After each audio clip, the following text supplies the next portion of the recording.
You at the lectern because that is what the chair is ruling. Lauren, please join him at the lectern.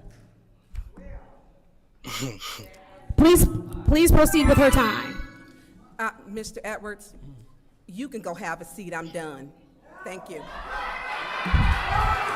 All right. Is there anybody else in the first round of discussion? State because it states Rule 28.6. It says council members may request, doesn't say the chair. Council members may request from the presiding chair the opportunity to ask questions of staff or others during debate or any other agenda item. Any such questions and responses shall count against the council members' allotted time. It doesn't state that the chair gets to have someone stand up there. It doesn't do it. It doesn't even state that the administrator or the city staff. It doesn't state that. That's not what Rule 28.6 states. Councilwoman in the second ward, you have the floor. Thank you. Yeah, I don't need you. Yes. So thank you so much for coming and for your service. Thank you. So just want to bring a little clarity to the council rule as we move forward. According to Rule 27.6, it states that only the presiding officer may call an individual up to the podium or lectern to answer any questions. Other council members will have to petition the presiding officer to make this request. So what that rule states is that the other council members, or again, direct quote, would have to petition the presiding officer to make a request. So we are to, as members of this body, to make a request to the person chairing the meeting, which is the councilwoman. 27.4 is the rule, but yeah. Okay, not a problem. Well, it's in there, 27.4, I'll take it. So I'll go ahead, pause our time. So the rule you're referring to is 27.4 in the rules, and it says exactly what you said. Only the chair may call an individual up to speak or answer questions. Other council members must petition the presiding officer to make this request. Just add a little razzle-dazzle, 28.1 says every council member and every person granted the privilege of speaking to the city council or on any matter shall address all remarks to the chair. So I get what you're saying, where you're going with that. The rule was the rule. It's fine if people want to read other rules, but the rule is still the rule. The rule is the rule. Go ahead and start it. Yeah. Thank you so much. So according to mine, mine was updated on February 2023, so I'll make sure to get the updated version from the clerk. But as we hold them up, Ms. Burns, you make sure that you follow those. Thank you. You make sure you do too. All righty. So Ms. Burns, you do not have the floor. So Councilwoman Burns, you have the floor. Thank you. And you said it very well. I do want to echo that. One thing I will say that out of the civility in bridging new gaps or making communication, being there, I was able to have a good conversation with Councilwoman LaShawn Johnson. And I appreciated having that conversation with you. And it was good. So we talked, it was ethics and civility. Ethics and civility, and literally, there was so much the tone, how to run effective meetings, the presiding officer. Your tone sets the tone of the meetings, and we know that our meetings have been a problem. Influences the perception of the council and of your city. And what I learned is a lot of people actually watch our meetings, a lot.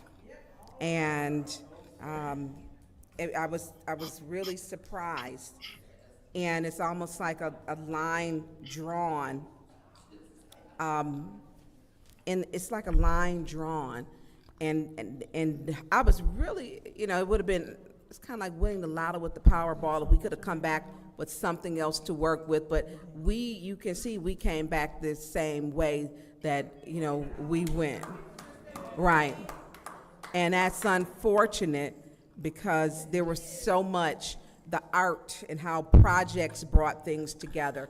They had a tall tin man where the community said, we're going to set aside all of our differences and come together to work, to come together. And look, and I'm talking, and she's talking. This is just disrespect. Yeah, it's that you're fine. Yeah. Yeah. And so this is just how projects brought things together. They had a tall tin man where the community said, we're We're going to set aside all of our differences and come together to work, to come together. And yeah, look, and I'm talking, and she's talking. This is just disrespect. Yeah, it's that you're fine. Yeah, yeah. And so when we go to these conferences, we have to find something that we can come back better as, and to improve. And listening to the people who watch our council meetings and learning from what they see, because their vision is different. They don't deal with the issues that Flint deals with. And people think that Flint is fixed, and it's not. People have this perception that we can drink from the water and from the tap, and we can't. And so when we have these issues and people are understanding and people saying, you know what, don't give up the disrespect that you get from the president and the vice president, don't give up. And the people, this was a lot. This was a lot. And then even during the breakout session, our interim president asked the question that I, get paid for my podcast, and I don't. Never took a dime. Never took a dime. And at a meeting that we were there to learn and grow something from. They had just spoke about ethics and what's ethical, and that you should not be profiting from your seat or voting on your own resolutions. And they said that was unethical. And this was a part of it at the beginning, because the seminar was in principles of conduct, proper conduct, keeping promises, being dependable, building a solid reputation, participating and being available, demonstrating patience, showing empathy, holding on to ethical principles under stress, listening attentively, studying thoroughly, keeping integrity intact, overcoming discouragement. And there were so many things. And one thing, Grand Rapids is you feel safe in that city. And you feel safe, and it's clean. Having a clean city, and even like the nightlife for the young people, they live in their best lives. The cafes and restaurants are open. It's a safe city. But we have to be mindful of our conduct. And as we see here tonight, we went there to learn and to bring back one, which was a part of the civility, is to show empathy and have patience. We did not get the tools that we really needed. We did not. And so I want to say, to the art projects, they have some wonderful art projects. And we had the murals. There's over 300 murals with Joe Shapani that have been around Flint. And they have done some beautiful projects and working together. I'd like to see us do that. Thank you. One of the things that we established when we were looking at the developmental course of maturation, so tell me what you think about this. So it seems to me that a lot of what we see as narcissism is actually something like prolonged immaturity. Now, it's a little more complicated than that. So the little kids that we studied, and this is true of those who've studied little kids in general. So there's about 5% of males at the age of 2 who hit, kick, bite, and steal when you put them with other 2-year-olds. And they're almost all male, and there's only 1 in 20. And so you could say most 2-year-olds aren't psychopathic narcissists by temperament. So these are probably the boys who are disagreeable extroverts by temperament, right? And so they're competitive, they're pushy, and when they're very young, they're impulsive. Now, most of them are socialized by the age of 4. Now, our studies of long-term criminality indicated that it was the minority of that 5% who weren't socialized by the age of 4 that became the long-term predatory criminals. And it was very difficult to do anything about that after the age of 4. But that's also made me think more recently that what we're seeing as that narcissistic predatory parasitism is probably something like a failure of maturation. It's like rather than being a pathology in and of itself, it's just the maintenance of self-centered immaturity far beyond its expiry date. And so I'm wondering what you think of a formulation like that. I like that idea, and that there is a immaturity to narcissism. Just to take it in a little bit of a Freudian direction, it seems you can think, if you think about it in terms of sort of Freud's developmental model, the narcissism is like being stuck in the phallic stage a little bit, rather than being stuck in, say, the oral stage or anal stage. So I don't think it's just, there can be different types of being immature. I think that... Right. That's It's not dependent, for example. Yeah, you're not a dependent, not like, I just need someone to take care of me, I'm 50 years old. It's more you get stuck in this, I'd just say adolescent, this childish, phallic, masculine, I'm going to do this, I'm going to get this, and you get stuck in that. And that model, you can use it as an adult, but it's kind of like you're a little bit of a cartoon. And so that's something I see, it's like you're a cartoon child acting like an adult, like I'm a big deal, like the guys that try to be alpha, and I'm like, yeah, dude. So yeah, I do see there, buddy. Yeah, calm down. Come on. So I do see that for sure, but I do think it's sort of one path in development that you don't develop. It's not all the paths. Yeah. Well, I think that's a good distinction, because it shines a light on another sociological or psychological phenomena. So one of the things that we see is the rise to a certain type of stardom of people like Andrew Tate. And the Andrew Tate phenomenon has really interested me because I have some sympathy for him. Now, it's limited, but it's limited in the way that you just described. So you could imagine that the worst form of immaturity, the most counterproductive form of immaturity, would be something like, well, the Freudian oral stage. If we reformulated that in more modern terminology, that would be something like prolonged infantile immaturity. So you're basically stuck as a dependent, right? And so you have all your locus of control is external. All you do is whine to get people to deliver to you what you want. Now, that's perfectly acceptable if you're 6 months old, although you could even use smiling at that point and as an invitation. But then you might imagine that if you are stuck at that dependent stage and you have a impulse for maturation, if someone who was more narcissistic and aggressive came along, they would actually look attractive to you, because first of all,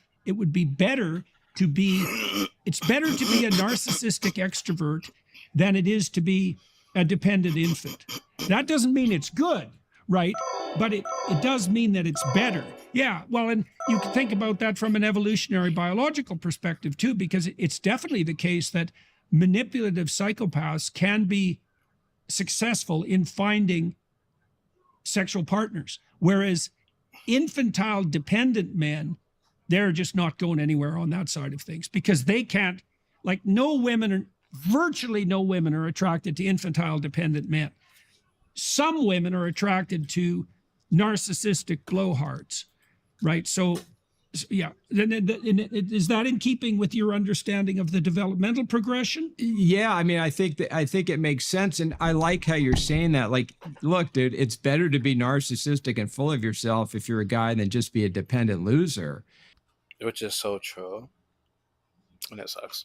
But that isn't the highest stage of male development. Isn't being a peacock, you know, it's helping, it's being a provider, it's doing more than that. It's leading a family, it's leading people. So, but again, it is better to be narcissistic than just dependent. So yeah, it makes sense. Oh, you mentioned Andrew Tate, and I'm kind of old for this, but I see a lot of younger guys that are attracted to this more sort of alpha, in quotes, personality model. And I understand it too, because they're not getting a lot of really good male role models out there. So they see one that looks sort of cartoonish and seems functional and seems to have some agency and seems to be navigating life effectively in a way that would be appealing to a 15-year-old guy. And so I understand it. I just wish we had better role models, but I understand it might also be that there is a time at which that's actually developmentally appropriate. So, you know, one of the things we found in our analysis of the development of psychopathology. So imagine with teenagers, okay, imagine there's three patterns of living with the rules. Say when you're 13 to 15 and you're a male. Now it also applies to females, but less so because they're not as aggressive. But so imagine that you're a 13 to 15-year-old male who never breaks a rule ever. Okay, now imagine you're a 13 to 15-year-old and you break a rule all the time. And then imagine that you're somewhere in the middle. Okay, so that's the whole distribution. Well, the males who never break a rule, they are at higher risk for dependent personality disorder, for depression and anxiety later in life. Now, the ones on the other end of the spectrum are much more at risk for lifetime criminality, let's say, and substance abuse, violence, and all that. So there's pathology associated with both extremes with regards to rules. Now, the kids in the middle, they are going to experiment. And so now you could imagine that if you're a kid who comes from a good home and you're pretty rule oriented, there might well be a time between the ages of 13 and 15 or 16, something like that, where it's actually appropriate for you to admire the rule breakers to some degree, because that's one of the things that pops you out of that childhood dependence on your parents, right? But hopefully you would supersede that as you mature, and that is the pattern for most men, right? I mean, criminality drops off like mad around 25, and so does substance abuse, something like that. And that's often when men who are like women like men 4 to 5 years older, and so it makes sense that it's about 25 or so that men start to get their act together.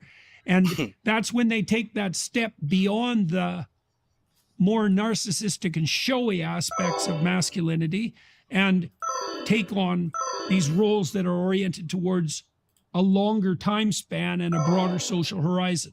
What you're making me think of is the classic, Jack Block's work on drug use in Berkeley back in the 70s. It was the people who didn't use any and used too much that got into trouble. And then there's this golden mean in the middle. And you see that golden mean in a lot of things where, you want to have a little edge, but not too much edge. You don't want to be perfectly moral, but you don't want to be immoral. There's always that little bit of edge. And you're right. Developmentally, I think it's appropriate for young guys to kind of go to that little darker side for a while, maybe.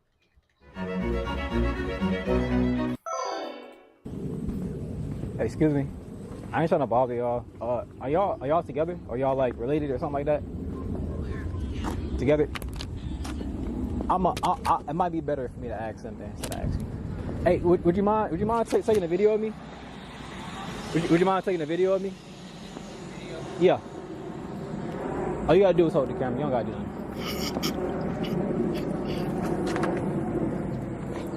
It's already recording. This is what he's saying. It's not Point at me. How does sunlight look? It look good? Yeah. Okay, cool. Alright. Hey, you guys. It's your boy, Dicky. And welcome back to Dicky Swamp. Today, I'm going to be showing you guys how it feels to not have a car. No! No! No! It's so true, bro. The other day, I got an Uber just to go to work, and it was $15, you guys. $15. Now, I know some of y'all are probably like, whoa, that's not even a lot. Well, imagine, $15 there, $15 back. That is $30. My job pays me $300 a week. That is already over $100 coming out of my check just to go to work. Imagine how that feels to... if you have other things and other obligations that you have to do on your daily basis, you guys. People are probably like, oh, okay, that's just a couple bucks a week. No, that's a lot, okay? That's a lot, and it's stressing me out. And I cannot do this anymore, you guys. But anyway, if you guys like what you see, make sure you like, comment, subscribe, and of course, ring the bell to join the ride. As always, I love you guys so much. Hope you have an amazing, beautiful, and wonderful day, and I will see you guys in the next one. Peace. just leave wounds. It reshapes the way we think, feel, and move through life. It lingers in quiet moments, influences the choices we make, and rewires the way we see ourselves and the world. While some may only see the surface, a smile, a laugh, a quiet demeanor, they may never realize how deeply certain experiences have marked you.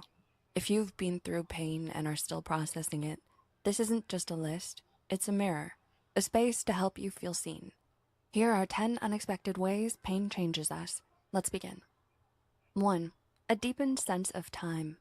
After pain, time doesn't feel the same. For many survivors of trauma or chronic grief, time can stretch or compress. Days blur or feel frozen. According to a study published in Nature Human Behavior, people with PTSD often experience what researchers call temporal fragmentation, a disrupted sense of time due to emotional overload. You might live more in the past or future than in the present. 2. The art of reading between the lines. Pain Damn, all right. sharpens So your it's gonna personally intuition. attack me You like begin that? to notice subtle shifts in tone, body language, or even silence. Not because you're paranoid, but because your nervous system was trained to detect warning signs. This makes you emotionally intelligent, but also vulnerable to misreading situations. That's why when speaking to someone who's lived through devastating experiences, it's important to be mindful. A furrowed brow, a sigh, or even a delayed reply. These little things might carry a weight for them. Your presence doesn't need to be perfect, just intentional. 3. A reluctant relationship with joy. What is joy?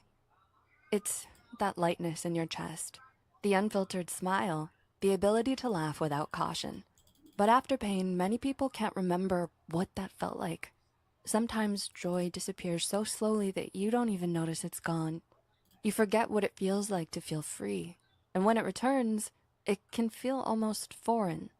Some survivors even feel guilty for experiencing happiness again, a phenomenon known as survivor guilt. One case study from trauma, not because there weren't any, but because the pain had overshadowed them. And that's why when you see someone with a resting, blank expression, or as the internet calls it, a resting bitch face, it's better to be mindful than assume they're angry. Sometimes pain has just taken away their smile.